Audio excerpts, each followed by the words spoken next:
Hey y'all, it's Kitty. Longy time no Sam.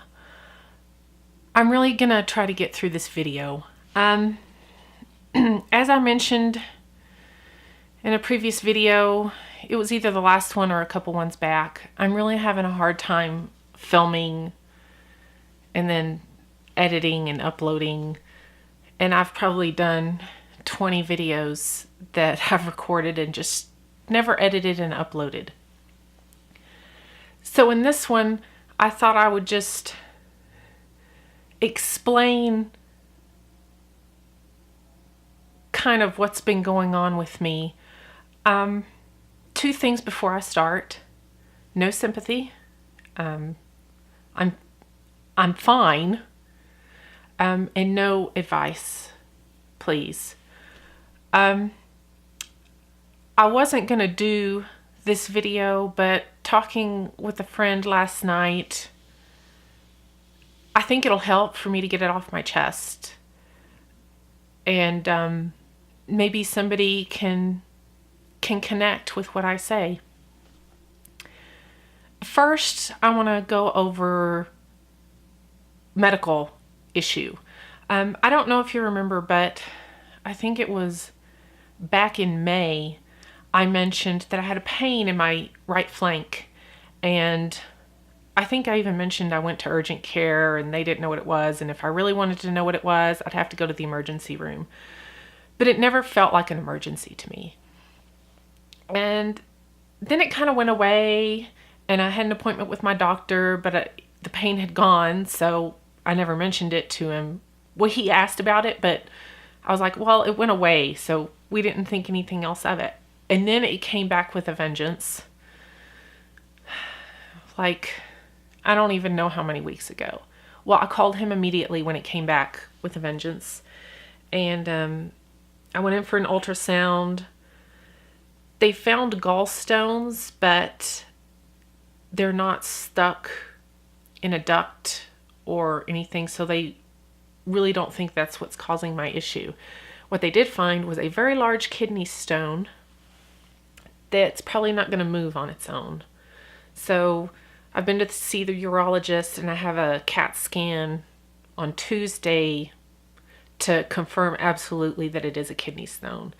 I'm on medication to try to help it move, and I'm drinking lots of water, and I have some really nice pain medication. So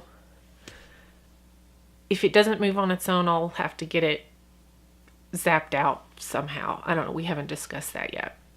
So that's kind of the medical thing. Now for the mental thing. And I'm trying to think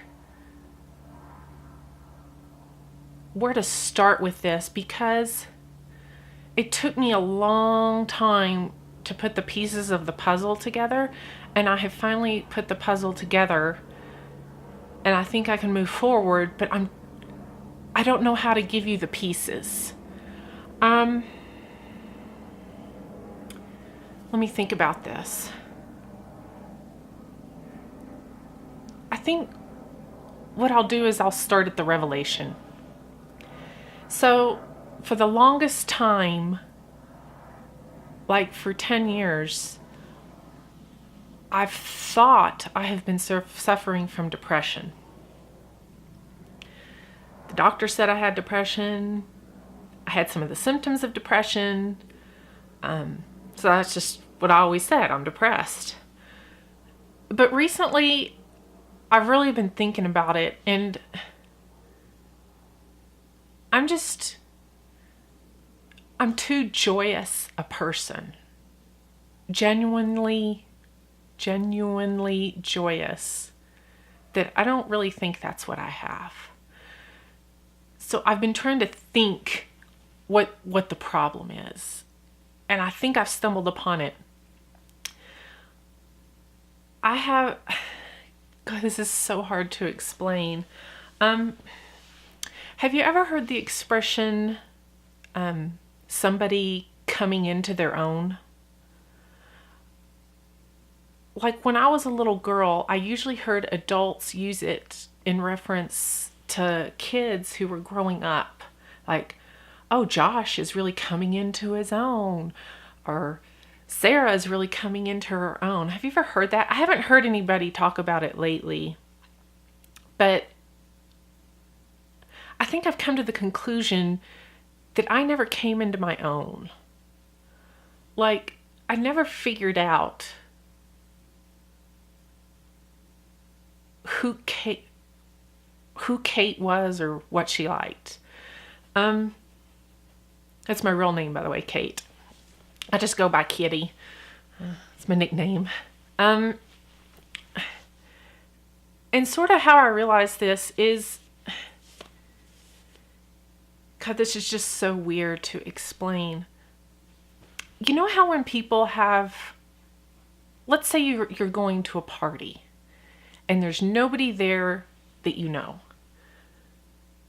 I think most of us will have either a little or a lot of anxiety before we go to that party because we don't know anybody. So when you go, you kind of don't know how to move your hands or don't know how to eat the hors d'oeuvres or take a drink, like it's a little, like you're apprehensive in your movements because, you know, who's watching you or whatever. And I have that too. I don't have it to the point that it causes me panic attacks. But I have that feeling all the time. Even when I'm alone, it's like I have anxiety with myself.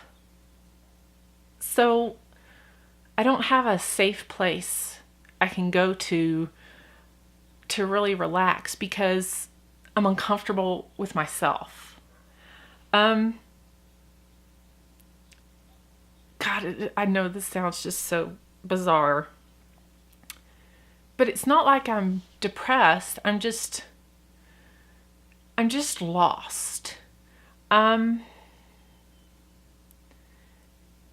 So let's go back to the expression coming into their own. So people, you know, little kids, you know, they grow up and they kind of figure things out and they know what they like and figure out who they are and they have role models along the way and then they become a person who has come into their own. They become an expert at being themselves. I never became an expert at being myself. And I want to make sure I'm clear here. I'm not talking about perfection or looking perfect or your house being perfect. I'm talking about those things that people do that make them them. And I'm going to give you some examples. Like when you do dishes, or when most people do dishes, they have a way they do dishes. I don't have a way I do dishes. I just do it different every time because I don't know how to do dishes. I know this is sounding crazy, but I'm going to give you some more examples. Like the towels in your bathroom. There's probably a certain way you like to fold them and put them away. I don't have that. They get folded all different sorts of ways and all different sorts of directions and just stuffed in the cabinet. Now, one may think that that just means I'm just not very particular. And maybe that's a little of it, but it just, there's other manifestations of the problem. Like, I look in the mirror and it's like I'm looking at a stranger because I don't know her.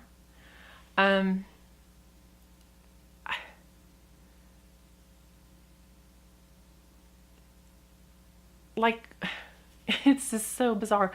When I go to the grocery store, it takes me like 2 hours because I have no idea what I'm doing. I don't have any recipes that I make that are Kate. And most people have that. I don't know how I like to do my hair. I just usually wash it and go and stick it up in this thing. Um, for the longest time, I've always said that I don't like shoes. But I do like shoes. But the problem is I go to the store and I have no idea what to do. It's like I don't know. There's so many things I just don't know. Um, and for years, this is so funny. And in hindsight, this should have been a clue. Like my mother-in-law would come and visit us, and she would try to help, but she'd say things like, "Well, how do you put your dishes away, or where do you like your dishes?" I don't know, wherever they fit. Um, how do you like your shirts folded? Once they're clean from the laundry. I don't know. So she would always ask me all these questions, and my answer was always, I don't know. Kate, what's your signature dish? I don't know. I'm just a big pile of don't know. Um, so I never came into my own. And it took, and another way it manifests itself is I'll be alone and I'll be sitting and I'll say, okay, I need to do a load of laundry. But then I can't move because even getting up off the couch in a certain way is so awkward. I don't know, it's weird, but it's not like I'm depressed about it or lazy. I just have trouble moving. And there are two reasons I think this has happened, that I never came into my own.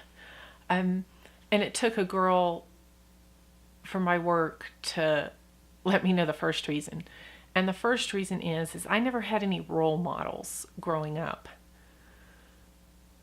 Not even a single one.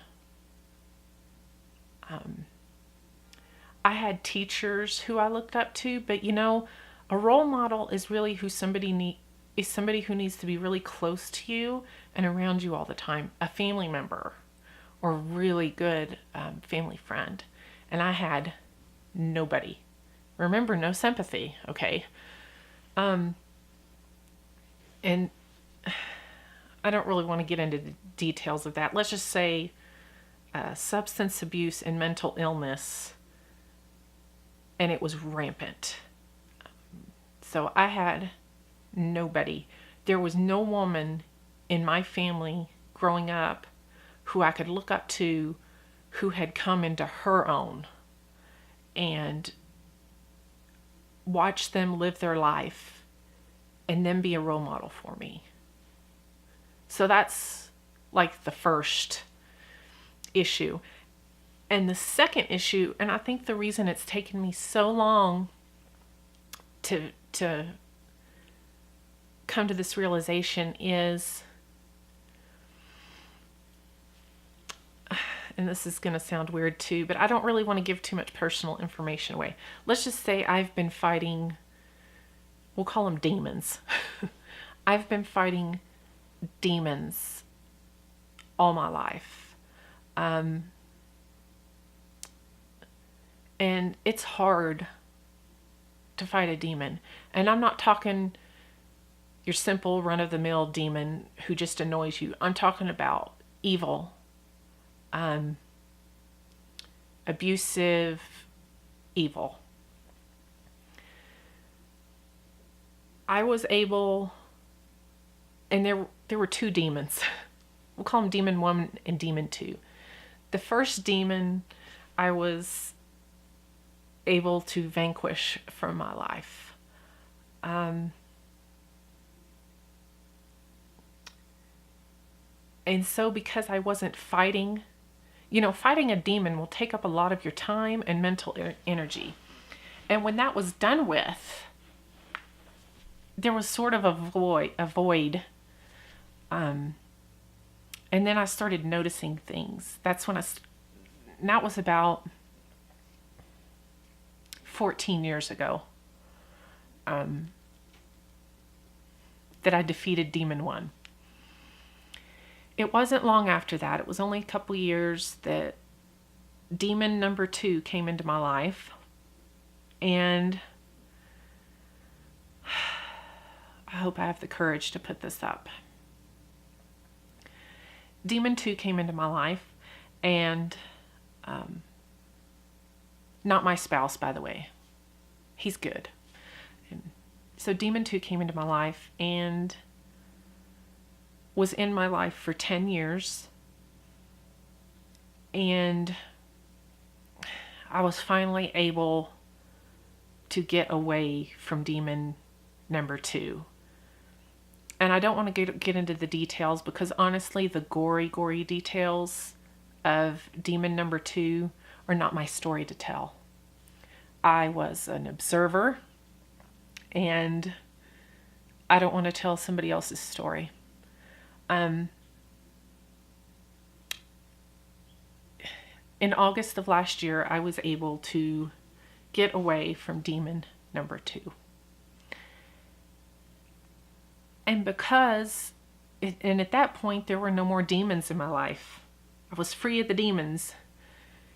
And because I thought I had depression and that it was centered around the demons, I thought, well, I'll be okay now. But I never got okay. I certainly was happier in my life because I wasn't having to fight or fight off demons, but I was still left with this sense of weird anxiety with myself. And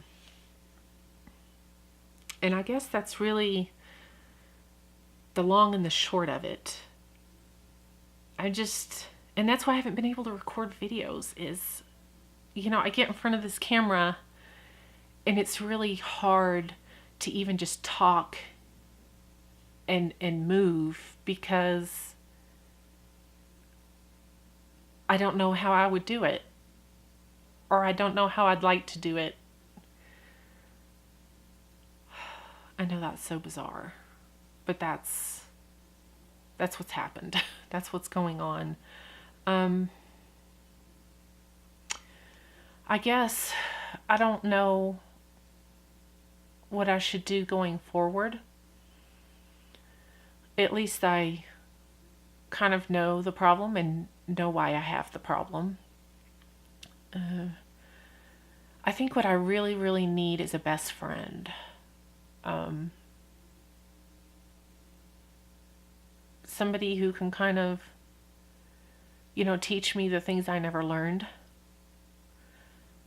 So I can come into my own. One of the beauties of YouTube is I can find ladies on here who I look up to and who I think would make a good role model, and I can watch their videos. So that's really, really nice, and it's helped me a lot. But there's still a lot of progress to be made. So I'm looking down over here, because over the course of the last few months of me not being able to record, the haulage has really piled up. A lot of makeup over here, a lot of goodies that I'm going to share in my next video. I may post these on the same day. Anyway, ultimately what I want to say is I'm fine. I just am having a little trouble living because I don't know how I want to live. I hope this connects with somebody.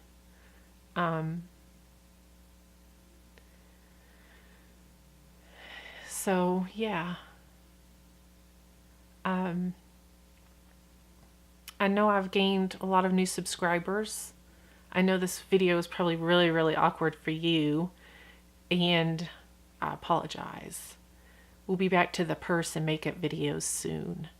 I just wanted to share, and honestly, this is something that I don't really care about strangers knowing. I mean, it's not like I've done anything wrong or criminal, or and I don't it's not embarrassing to me. So I'm not embarrassed by it. So, yeah. Okay. Okay, I'll shut up rambling now. And this haul that I'm about to pose is going to be epic.